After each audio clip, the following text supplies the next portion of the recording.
Hi friends, Chembakappara natural റൂട്ടിലേക്ക് എല്ലാവർക്കും സ്വാഗതം. എന്തൊക്കെയുണ്ട് വിശേഷങ്ങൾ? ഭയങ്കര മഴയാണല്ലോ. 2-3 ദിവസമായിട്ട് ഇവിടെയും ഭയങ്കര മഴയാണ്. എല്ലാവരും സുരക്ഷിതരായി ഇരിക്കുന്നുവെന്ന് വിശ്വസിക്കുന്നു. ഞാനും ഇവിടെ വലിയ കുഴപ്പമൊന്നും ഇല്ലാതെ ഇരിക്കുന്നു. മഴയാണ്, പുറത്തോട്ടിറങ്ങാൻ വലിയ ബുദ്ധിമുട്ടാണ്. അതുകൊണ്ട് വീടിനകം കൊണ്ടൊക്കെ കഴിച്ചു കൂട്ടുകയാണ് കേട്ടോ. അപ്പോൾ രാവിലെ ഇന്ന് ബ്രേക്ക്ഫാസ്റ്റിന് ചപ്പാത്തിയും ഉരുളക്കിഴങ്ങും മുട്ടയും കൂടി ഒരു കറിയും വെക്കാം എന്ന് കരുതി ഉരുളക്കിഴങ്ങ് അരിയുകയാണ് കേട്ടോ. ഉരുളക്കിഴങ്ങ് അരിഞ്ഞത് കഴുകി എടുത്തുകൊണ്ട് വന്നു. ഇനി സവോളയും കൂടി അതിലേക്ക് അരിഞ്ഞ് ചേർക്കുകയാണേ. 2 ഉരുളക്കിഴങ്ങ് എടുത്തു, 1 സവോളയും ഉണ്ട്. ചപ്പാത്തിക്ക് ഉരുളക്കിഴങ്ങ് കറിയാണ് വളരെ നല്ലത്. പിന്നെ സാമ്പാർ ഉണ്ടെങ്കിലും നല്ലതാണ് കേട്ടോ. എനിക്കിഷ്ടം ഉരുളക്കിഴങ്ങ് കറിയാണേ. വെളുത്തുള്ളി ഇട്ടിട്ടുണ്ട് കേട്ടോ. ഇതിനകത്ത് കുറേ വെളുത്തുള്ളി കൂടി പൊളിച്ചിട്ടിട്ടുണ്ട്. വെളുത്തുള്ളിയൊക്കെ ഇടുവാണെങ്കിൽ എനിക്ക് ഗ്യാസിൻ്റെ ശല്യം കുറയും കേട്ടോ. മുട്ട പുഴുങ്ങി വെച്ചിട്ടുണ്ട്, 4 മുട്ട പുഴുങ്ങി വെച്ചിട്ടുണ്ട്.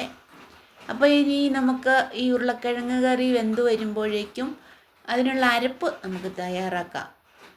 കുറച്ച് തേങ്ങ ആദ്യമായിട്ട് ബൗളിലേക്ക് ഇട്ടതിന് ശേഷം മുളക് പൊടിയിട്ട് മഞ്ഞൾപ്പൊടിയും ഇട്ട് കുറച്ച് കുരുമുളക് പൊടി കൂടി ഇടാം.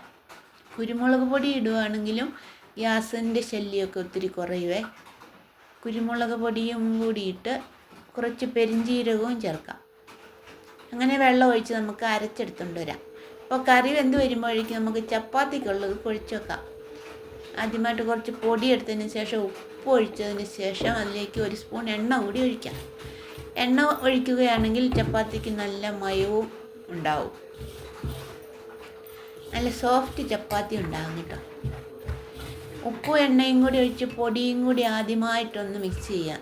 അതിനുശേഷം ചെറിയ ചൂടുള്ള വെള്ളം കുറേശ്ശെയായിട്ട് ഒഴിച്ച് മാവ് കുഴച്ചെടുക്കാം. പുട്ടിന് കഴിക്കുന്ന പോലെ കുറേശ്ശെയായിട്ട് ഒഴിച്ച് വേണം ചപ്പാത്തിക്ക് കുഴച്ചെടുക്കാനായിട്ട്. അങ്ങനെ ചപ്പാത്തി നന്നായിട്ട് കുഴച്ചെടുത്ത് കേട്ടോ. 1 ഉരുളയാക്കി എടുത്ത് ഇനി ഇതെല്ലാം ചെറിയ ഉരുളയാക്കിയിട്ട് എടുക്കാം. എന്നിട്ട് വേണം പരത്താനായിട്ട്. ചെറിയ ഉരുളയാക്കി എടുത്ത് നമുക്ക് ഇത് പരത്തിയെടുക്കാം. ചപ്പാത്തി പരത്ത് വലിയ പാടാണല്ലേ, പക്ഷെ പരത്തിയെടുത്ത് ചുട്ടെടുത്താൽ നല്ലൊരു സ്വാദാണ്.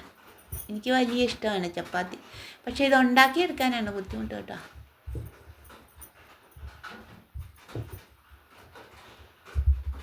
ഇങ്ങനെ കുറേശ്ശെ ഇങ്ങനെ പരത്തിയിട്ട് മാവിനകത്ത് മുക്കി പരത്തിയെടുക്കുക കേട്ടോ.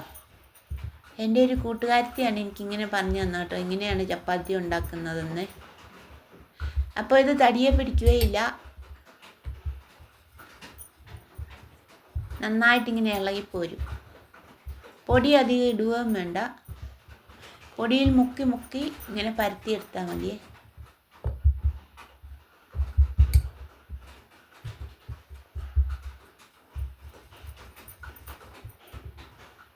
കുറേ നേരത്തെ പണിയാണ് ഈ പരത്തിയെടുക്കൽ, അതാണ് ബുദ്ധിമുട്ട് കേട്ടോ.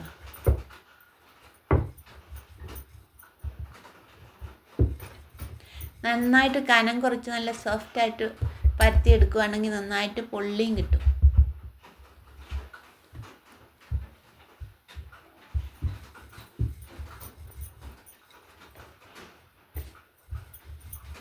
കണ്ടോ, തടിയിലൊന്നും പിടിച്ചിട്ടില്ല, നന്നായിട്ട് ഇളകിപ്പോരുന്നുണ്ട്. അപ്പോൾ നമ്മുടെ ഒരു ചപ്പാത്തി റെഡിയാക്കി. അതുപോലെ എല്ലാം ഒന്ന് പരത്തിയെടുക്കാം കേട്ടോ. ചപ്പാത്തി എല്ലാം പരത്തിയെടുത്ത് ചുട്ടെടുത്തിട്ടുണ്ട് കേട്ടോ. അപ്പോൾ നമ്മുടെ കറി വെന്ത് വന്നിട്ടുണ്ടായിരുന്നു. അതിലേക്ക് നമ്മുടെ അരപ്പ് തയ്യാറാക്കി വെച്ചിരിക്കുന്നത് ചേർത്തു.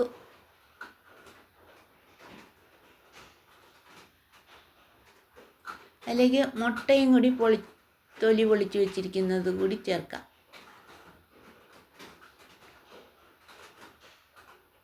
ഇതെല്ലാം കൂടെ കുറച്ച് നേരം ഒന്ന് വേകുന്നതല്ലാണേ. ഉരുളക്കിഴങ്ങ് തിളച്ചപ്പോഴും ഉപ്പ് ഒഴിച്ചതായിരുന്നു, അപ്പം കുറച്ച് ഉപ്പ് കൂടി ഒഴിച്ചേക്കാം.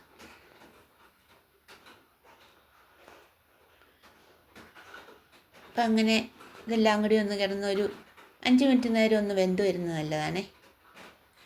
5 മിനിറ്റ് നേരം നന്നായിട്ടെല്ലാം കൂടി വെന്ത് വന്നിട്ടുണ്ട്. അതിലേക്ക് നമുക്ക് ചെറിയുള്ളി, കടുകും കൂടി എണ്ണയിൽ താളിച്ച് ചേർക്കുകയും കൂടി ചെയ്യാം.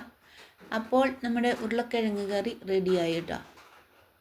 ഉരുളക്കിഴങ്ങും മുട്ടയും കൂടി കറി വെച്ചത് റെഡി ആയിട്ടുണ്ട്.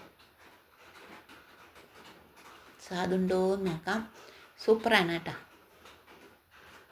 അപ്പോൾ ഇത് ചപ്പാത്തിയും റെഡി ആയിട്ടുണ്ടേ. അപ്പോൾ ചപ്പാത്തി ഉരുളക്കിഴങ്ങ് കറി നമ്മുടെ ബ്രേക്ക്ഫാസ്റ്റ് റെഡി ആയിട്ടോ. സൂപ്പറാണേ. അപ്പോൾ അടുത്ത വീഡിയോയിൽ കാണാം. എല്ലാവർക്കും ബൈ, ടാറ്റാ.